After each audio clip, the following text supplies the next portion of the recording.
And now, the presentation of the Albert Shanker Award for Distinguished Service to this year's recipient, Jonathan Kozol. But first, a video about his life and work in his own words.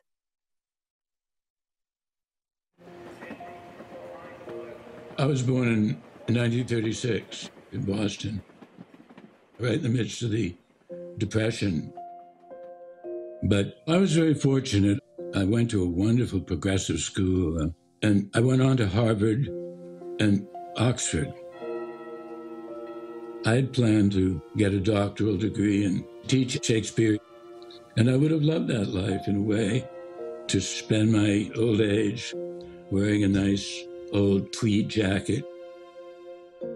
But I came back to the United States in 1964, and that spring changed my life forever. 3 young men went down to Mississippi to organize black folks to vote. They were murdered by the police and the Ku Klux Klan. I drove into the black community, and I went to a black minister, and I just said, "Can I be of any use?" And he said, "Yes, young man, you can. You've had a privileged education. I'd like to see you share it with our children." So I became a 4th grade teacher in one of the segregated schools in Boston. It was worse than anything I could have imagined. Little kids engaged in the most minor misbehaviors, like one little boy in my class who whispered to himself. That little boy would be dragged down to the basement of the school and given a whipping. In that school, there wasn't anything at all written by a black writer. So one day I read my students a poem by Langston Hughes.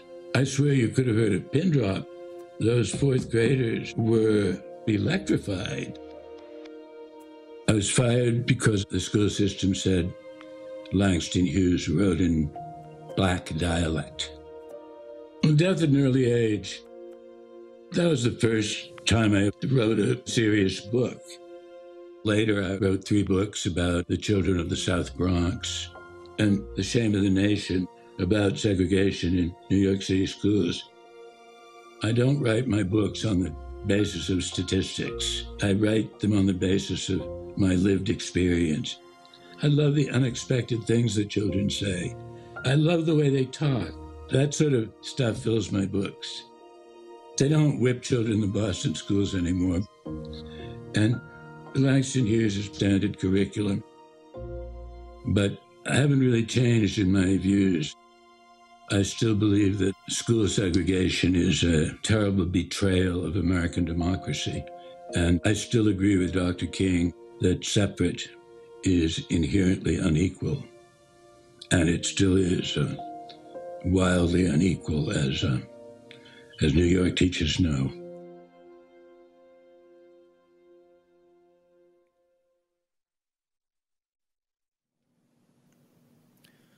Jonathan Kozol touched the lives of so many, including many of our own members. My senior year of high school, my AP literature teacher had us read a chapter from Jonathan Kozol's book on being a teacher, dealing with children who needed that one good teacher to reach out to them. I decided right then and there that no child should go through school the way I had, and every child deserves a teacher like Jonathan Kozol, and I was going to be that teacher. I was given a copy of Savage Inequalities by Jonathan Kozol when I was in 11th grade. It was where I first read about the gross inequalities here in New York. I actually was planning to go to school to be a nutritionist when I read this book. I had applied to college and everything, but I read this book and I decided that what I wanted to do in the world was make a difference for kids in under-resourced schools. This book really made me think about how we can actively participate in our communities to be not just teachers, but activists. I use Jonathan Kozol's work to share with my students examples of structural inequalities and to illustrate for them real life and detailed examples that they can relate to. Jonathan Kozol's death at an early age. It was both terrifying and deeply satisfying.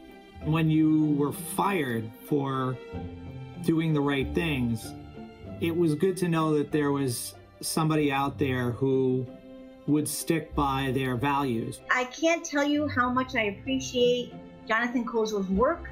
He has been with me along my own educational journey, side by side. Thank you so much, Jonathan Kozol, for all that you have done to shine a light on inequality, and I hope that you continue to fight. It is Kozol's work that has sustained my practice. Jonathan Kozol changed the lives of so many young people, and by extension through me and so many others, he has changed the lives of millions of young people, including me. If I could meet him in person, I would say thank you. Thank you for changing my life, and thank you for helping me change the lives of young people I have worked with. The world is a much better place because of you, Jonathan Kozol. And now, some congratulatory remarks from the President of the American Federation of Teachers, Randy Weingarten. Jonathan, you've been the canary in the coal mine, long calling out the pernicious effects on children of inequity, inequality, and austerity. Your accessible, heartfelt storytelling has been a pivotal vehicle for the public to understand the separate and unequal schooling students receive in America, and the oftentimes impossible situations in which educators are then placed. And you do that by weaving these beautiful stories and putting faces in front of the statistics and numbers that we so often can become numb to. Frankly, as foundation aid was becoming a reality in New York this year, as well as the funding that Joe Biden proposed as part of the American Rescue Plan, as that was passing through Congress, I thought of you often and how you've taught us persistence in our fighting and caring and showing up for our students and their teachers. But tragically, even as COVID has ripped the Band-Aid off all of this inequality, the lessons you have been trying to teach us are still left unlearned and unrealized in too many places. But know, as you continue to march on, as you continue to write, as you continue to teach us, you are an inspiration, our inspiration. I'm so grateful that NYSUT is honoring, acknowledging your extraordinary work, and so grateful that I can thank you so publicly. But with that thanks comes our continuing commitment to fight for what's right for our kids, particularly our most vulnerable. Thank you, Jonathan. Thank you, Andy. Thanks to Melinda Person, who did so much work to make it possible for me to be with you this evening. And special thanks to the indomitable president of the AFT, the one and only Randy Weingarten. But most of all, my thanks go to all those wonderful and devoted New York teachers who have been my friends for all these years and right up to the present day. I think they do the best thing there is to do in life, bring joy and justice to the hearts and minds of the children of America. I'm particularly grateful, I might add, to the teachers who have who bring me into their classrooms and sometimes let me teach a lesson, even at my grand old age. I always get a lot of happiness out of those wonderful teachers who are sufficiently informal to take the risk of letting me teach a little something to their students. Teachers don't get paid enough. They never did. They don't today. They don't receive the honor they deserve. And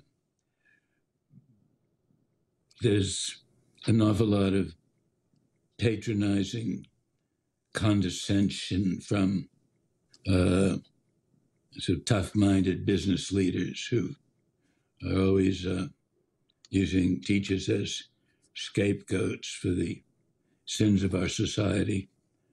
But teachers have always been my heroines and heroes. And I just want to say that once again tonight. Teachers in New York, as all of us know, are facing formidable obstacles these days. An obsessive and unhealthy emphasis on testing and evaluating children solely by the numbers we can plaster on their foreheads. The testing may be abated briefly now in the wake of the pandemic, but corporate forces and benighted politicians haven't given up on that.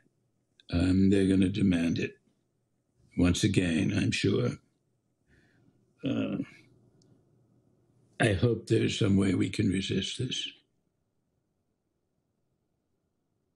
Other obstacles we face as teachers, a loss of money. I don't need to remind you of this, I guess, especially those of you who are teaching in New York City. Loss of money and scarce resources to the aggressive private groups that proselytize for charter schools.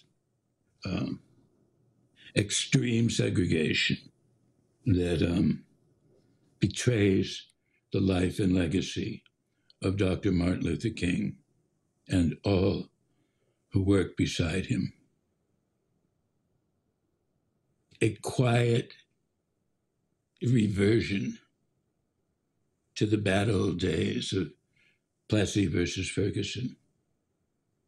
We don't dare to say that, but the fact of the matter is that our politicians have ripped apart the legacy of Brown versus Board of Education. And we're back to Plessy once again. Our schools are obviously separate, but they're also wildly unequal. New York, as I'm sure you know better than I, is the most profoundly segregated and unequal state in the nation in terms of education. So if I have a parting message to my friends and allies in the public classrooms of New York, it's simply this: don't be silent on these issues. Speak and act politically without any inhibitions, and add your voices in every way you can to the cries for racial justice in this divided land. And don't let anyone tell you to be patient. I've been accused of being impatient now for more than 50 years. I always say, Kozol isn't sufficiently nuanced. I don't much like that word, to be honest. I don't think Dr. King was particularly nuanced. But they always say he's too urgent. He's impatient. In my belief, patience is no virtue when the precious lives of children are at stake.